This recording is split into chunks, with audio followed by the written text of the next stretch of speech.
시작. 그 마녀의 집. 여러분은 지금 에드먼드한테 무슨 일이 일어나고 있는지 궁금할 게다. 에드먼드는 식사를 하면서도 머릿속에서 줄곧 터키 젤리가 생각나 그다지 맛있게 먹을 수가 없었다. 마법에 걸린 몹쓸 음식에 대한 기억만큼 흔히 먹는 평범한 음식의 맛을 완전히 망쳐놓는 것도 없을 거다. 에드먼드는 오고 가는 이야기에는 그다지 흥미가 없었다. 다른 사람들이 자기를 무시하고 쌀쌀맞게 대한다는 생각이 계속 머릿속에서 맴돌았기 때문이다. 실제로는 그렇지 않았지만 에드먼드는 그렇다고 느꼈다. 에드먼드는 비버씨가 들려준 아슬란 이야기와 돌탁자 언덕에서 아슬란을 만나기로 했다는 이야기까지 다 들었다. 에드먼드가 문가에 걸려있는 커튼 뒤로 살금살금 걸어간 것도 바로 그때였다. 아슬란 얘기가 다른 아이들한테는 신비스럽고 아름다운 느낌을 주었지만 에드먼드한테는 까닭모를 무시무시한 느낌을 주었던 것이다. 비버씨가 아담의 육신과 아담의 뼈에 관한 식구를 읊고 있을 때 에드먼드는 문 손잡이를 소리 없이 돌리고 있었다. 비버씨가 하얀 마녀는 진짜 인간이 아니라 진과 거인의 피가 섞인 종족이라고 말하기 직전 에드먼드는 눈 내리는 바깥으로 나가 조심스레 문을 닫았다. 여러분은 지금 에드먼드가 자기 형제들이 정말 돌로 변하기를 바랄 만큼 못된 아이라고 생각해서는 안 된다. 에드먼드는 단지 터키 젤리가 먹고 싶었고 왕자가 되고 싶었을 따름이다. 또 피터가 자기한테 못돼 먹은 녀석이라고 했던 데 대해 안갚음을 하고 싶었다. 마녀가 자기 형제들에게 특별히 친절하게 대해주거나 자기와 똑같이 대해주기를 바란 것은 결코 아니었다. 그러나 마녀가 형제들에게 아주 몹쓸 짓을 하지는 않을 거라고 믿어야만 했고 믿는 척이라도 해야 했다. 에드먼드는 혼잣말로 중얼거렸다. 마녀를 험담하는 이들은 모두 마녀의 적이니까 반은 거짓일 거야. 아무튼 그 여자는 나한테 아주 친절하게 대해줬잖아. 다른 사람들보다 훨씬 친절하게 말이야. 그 여잔 진짜 떳떳한 여왕일 거야. 어쨌든 그 무시무시한 아슬란보다는 나아. 에드먼드는 이처럼 마음속으로 자기가 하고 있는 행동에 대해 변명을 만들어냈다. 그러나 별로 그럴듯한 변명은 되지 못했다. 사실 에드먼드도 마음속 깊은 곳에서는 하얀 마녀가 나쁘고 사악하다는 것을 느끼고 있었기 때문이다. 에드먼드는 바깥으로 나와 온 세상에 내리는 눈을 보았다. 그러고 나서 비버시 집에 코트를 두고 온 걸 깨달았다. 물론 이제 와서 코트를 가지러 돌아갈 수는 없는 노릇이었다. 다음으로 깨달은 사실은 햇빛이 거의 사라지고 없다는 것이었다. 모두 함께 식사를 했을 때가 거의 3시쯤이었던 데다가 겨울 해가 짧은 탓이었다. 에드먼드도 거기까지 미처 헤아리지는 못했다. 그렇지만 이제는 주어진 상황을 최대한 이용하는 수밖에 없었다. 그래서 에드먼드는 옷깃을 세우고 발을 질질 끌며 댐 꼭대기를 다행히도 눈이 내려서 별로 미끄럽지는 않았다. 가로질러 멀리 떨어져 있는 반대편 강 기슭으로 갔다. 에드먼드가 그곳에 다다랐을 즈음에는 사태가 더욱 나빠졌다. 날은 시시각각으로 어두워지고 있었고 사방에서 휘몰아치는 눈보라 때문에 1미터 앞도 제대로 내다볼 수 없었다. 게다가 길도 없었다. 에드먼드는 잔뜩 쌓인 눈더미와 얼어붙은 웅덩이에 수없이 미끄러지기도 하고 쓰러진 나무줄기에 걸려 넘어지기도 하고 가파른 강기슭 아래로 구르고 바위에 부딪혀 정강이가 벗겨지는 갖은 고생을 했다. 결국 온 몸은 상처투성이가 되고 옷은 다 젖어 추위로 벌벌 떨었다. 주위는 등골이 오싹할 만큼 고요하고 적막했다. 사실 이때 에드먼드가 나녀의 왕이 되면 제일 먼저 길부터 닦아야지 하는 생각만 하지 않았더라면 모든 계획을 포기하고 돌아가서 죄에다 자백하고는 다른 사람들과 친하게 지냈을지도 모른다. 그런데 바로 그 생각을 하면서부터 에드먼드는 자신이 왕이 되는 꿈을 꾸기 시작했다. 그리고 자기가 할 이런저런 일들을 결정하다 보니 한결 기운이 났다. 에드먼드는 어떤 궁전에서 살지, 자동차는 어떤 차종으로 몇 대나 굴릴지, 또 자기의 전용 영화관은 어떻게 꾸밀지, 간선철도는 어느 곳에 설치할지, 비버들이 댐을 못 만들도록 어떤 법을 제정할지를 결정했다. 그리고 에드먼드는 피터 형이 제 분수를 알도록 하기 위해 세운 몇 가지 계략을 마지막으로 손질하고 있었다. 바로 그때 날씨가 갑자기 변했다. 눈이 그치더니 바람이 불면서 살을 내는 듯이 추워졌다. 마침내 구름이 걷히면서 달이 나왔다. 눈 덮인 천지를 비추는 보름달은 세상을 온통 대낮처럼 밝혀주고 있었다. 주위에 생긴 그림자들 때문에 다소 너저분하기는 했지만 말이다. 다른 강으로 접어들 무렵 달이 구름 속에서 나오지 않았다면 에드먼드는 길을 찾지 못한 채 헤매고 말았을 것이다. 여기서 다른 강이란 에드먼드가 눈여겨보았던 큰 강 하류로 흘러드는 물줄기를 말한다. 에드먼드는 이제 그곳에 이르러 강을 따라 위로 올라갔다. 그러나 강물이 흘러내리는 작은 골짜기는 방금 지나온 곳보다 훨씬 가파르고 바위도 많은 데다 덤불도 심하게 우거져 있어서 도저히 어둠을 헤치고 나아갈 수가 없었다.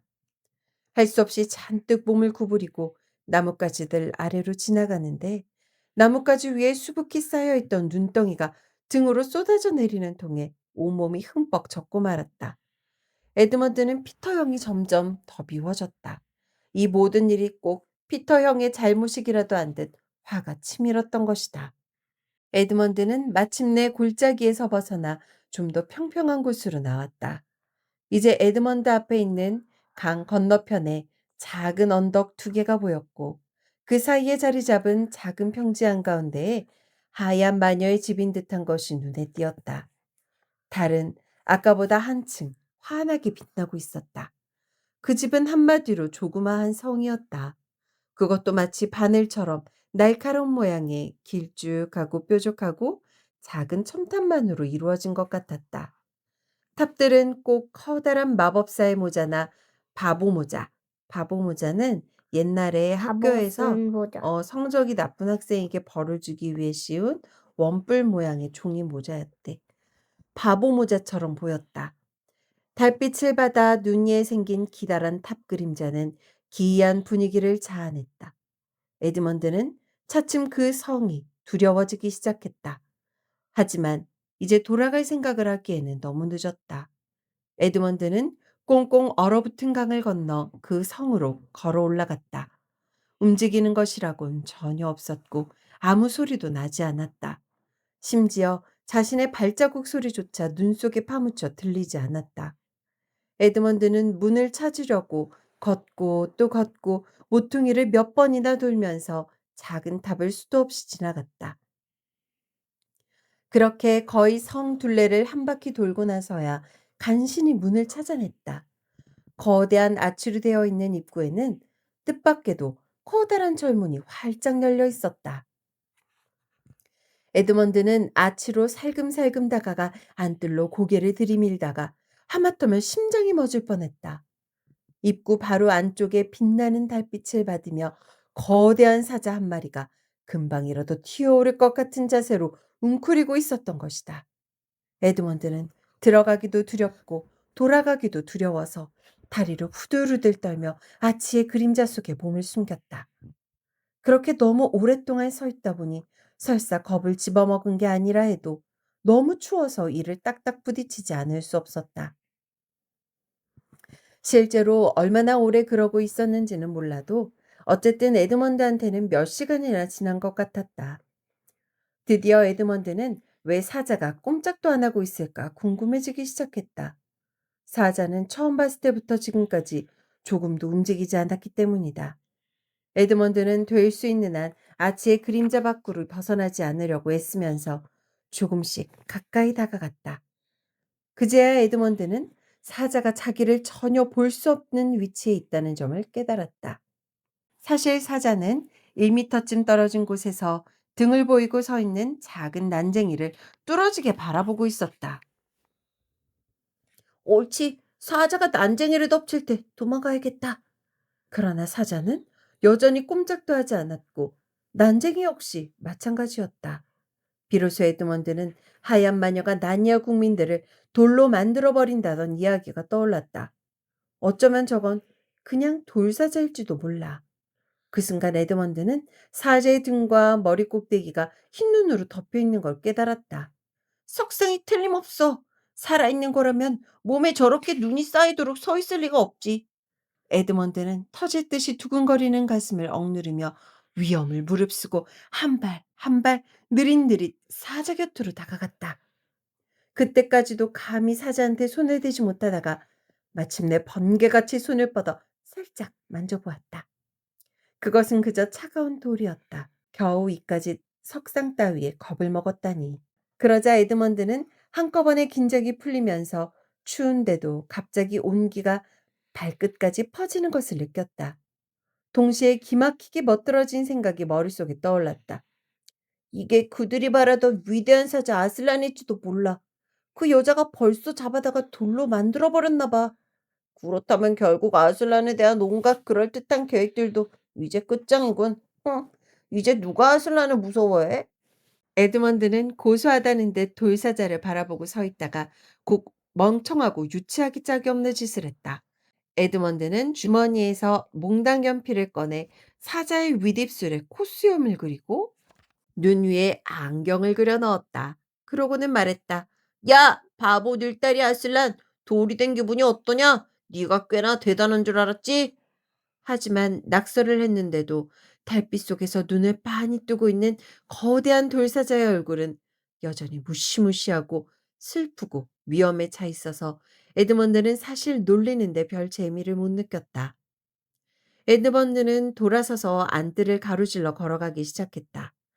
안뜰 한가운데 이르자 주변에 널려 있는 수십 개의 석상이 눈에 들어왔다. 마치 게임이 반쯤 진행된 체스판의 체스처럼 여기저기 흩어져 있었다. 돌사티로스들, 돌이 된 늑대와 돌이 된 곰과 여우와 스라소니들이 있었다. 여자처럼 보이는 아름다운 석상도 있었는데 그건 나무의 정령이었다. 거대한 켄타우로스 형상도 있었고 날개 달린 말과 함께 에드먼드가 용이라고 생각한 기다랗고 유연해 보이는 것도 있었다. 그 모든 것들이 환한 달빛 속에서 꼭 살아있는 것처럼, 그러나 완전히 정지한 것처럼 아주 이상한 자세로 서 있는 바람에 안뜰을 지나가기가 여간 으스스한 게 아니었다. 한가운데에는 나무만큼이나 키가 큰 인간의 형상의 거대한 석상이 우뚝 서 있었는데 텁수룩한 턱수염과 사나운 표정을 지은 채 오른손에 어마어마하게 큰 방망이를 들고 있었다. 생명이 없는 돌거인이라는 걸 알면서도 에드먼드는 도무지 지나가고 싶지가 않았다. 그제야 에드먼드는 안뜰 저 안쪽에 있는 문가에서 새어나오는 희미한 불빛을 보았다. 다가가 보니 열린 문까지 올라가는 돌계단이 놓여 있었다. 에드먼드는 계단을 올라갔다. 거대한 늑대 한 마리가 문간에 누워 있었다. 에드먼드는 속으로 되뇌었다. 괜찮아, 괜찮아. 돌늑대일 뿐인데 뭘. 날 해치지 못해. 에드먼드는 늑대를 넘어가려고 다리를 들어 올렸다.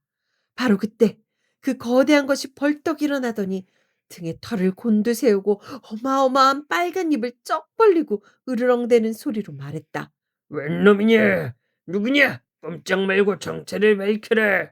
에드먼드는 너무 떨려서 입이 제대로 떨어지질 않았다. 저는 에드먼드예요. 요전날 숲에서 여왕폐를 만난 아담의 아들입니다. 지금 우리 형과 노이들이 나니아에 왔다는 소식을 전하러 왔어요. 아주 가까운데 비번의 집에 있어요. 여왕폐하는 여왕폐하는 우리 형제들을 만나고 싶댔어요. 그러자 늑대가 말했다. 여왕폐하께 말씀드리겠다. 목숨이 아깝거든 문가에 꼼짝 말고 서 있어. 늑대는 곧 집 안으로 사라졌다. 에드먼드는 추위 때문에 손가락이 얼얼하고 심장이 쿵쾅거리는 것을 견디며 서서 기다렸다. 그런데 느닷없이 마녀의 비밀 경찰대장인 회색 늑대 모그림이 뒤에서 튀어나오며 말했다. 자자 들어갑시다. 재수 좋은 여왕님의 귀염둥이. 하기에 그게 아닐지도 모르지만. 에드먼드는 늑대의 앞발을 밟지 않으려고 아주 조심하면서 안으로 들어갔다. 그곳은 기둥이 즐비한 어둑어둑하고 기다란 홀 안이었다. 그곳에도 안뜰만큼이나 석상들이 가득했다. 문 바로 옆에는 몹시 서글픈 표정을 짓고 있는 작은 파우누스가 서 있었다. 그 석상이 어쩌면 루시의 친구일지도 모른다고 에드먼드는 생각했다. 단 하나뿐인 등잔에 불이 밝혀져 있었고 그 등잔 옆에 하얀 마녀가 앉아 있었다. 에드먼드는 미친 듯이 앞으로 달려나가며 소리쳤다. 여왕폐하! 제가 왔습니다! 그러자 마녀는 소름이 오싹 돋는 목소리로 말했다. 어떻게 감히 혼자 왔지? 다른 아이들과 함께 오라고 하지 않았느냐? 제발 여왕폐하, 저는 최선을 다했어요. 아주 가까운 곳까지 형제들을 데리고 왔어요. 지금 비보 부부와 함께 강상류의 댐 꼭대기 작은 집에 있어요. 마녀의 얼굴에는 천천히 잔인한 미소가 떠올랐다. 그게 전부냐? 아니요, 여왕폐하. 그러면서 에드먼드는 앞으로 나아가 비번의 집을 떠나기 직전에 들은 이야기를 낱낱이 일러 바쳤다. 여왕이 소리쳤다. 뭐시라고? 아슬란? 아슬란이라고? 그게 사실이냐? 만일 거짓말을 했다가는 에드먼드는 말을 더듬거렸다. 그들이 한 말 그대로예요. 그러나 여왕은 더 이상 에드먼드의 이야기에는 귀를 기울이지 않고 손뼉을 쳤다. 그러자 곧 전에 여왕과 함께 있던 난쟁이가 나타났다. 마녀는 명령을 내렸다. 썰매를 준비해. 그리고 종이 달리지 않은 끌채를 사용하거라.